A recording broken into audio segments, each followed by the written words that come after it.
Yalnız yan tarafta da mühür kırıktı. O tarafını da kırıkmış. Hocam mümkün mü? Evet. Ortasıymış. Tamam hocam. İlk söylediğim hocam 350. Tamam. Ürünü vereceğim, ürününe başlayacaksınız.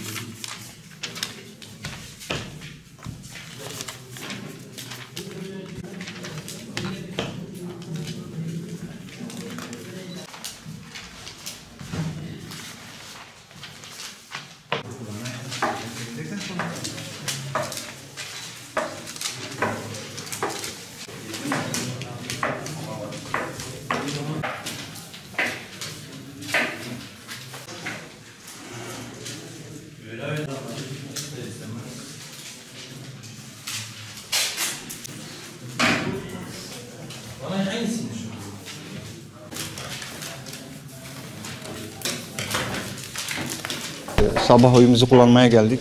İnşallah vatanımıza hayırlı olur. Hayırlısı neyse olsun. Teşekkür ederim. Merhaba, ben bugün ilk defa oy kullanacağım. Çok heyecanlıyım.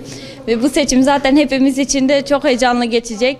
Dilerim halkımız ve milletimiz için en iyisi ve en güzeli olur. Göçme mi kullanmış bugün ve rastlayıp dürüstçe kullanmış bugün inşallah.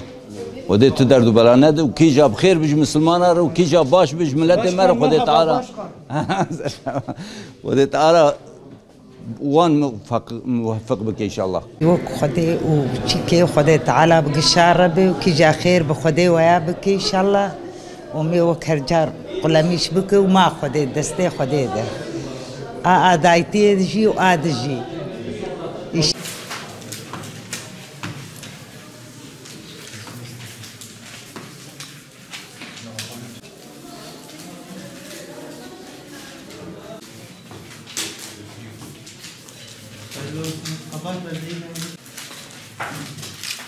Atma abi yavaş yavaş.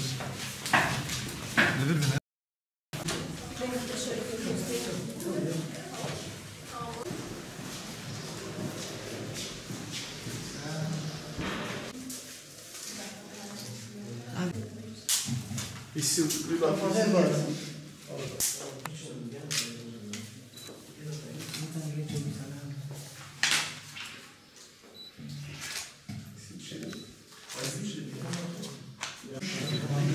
Şunu da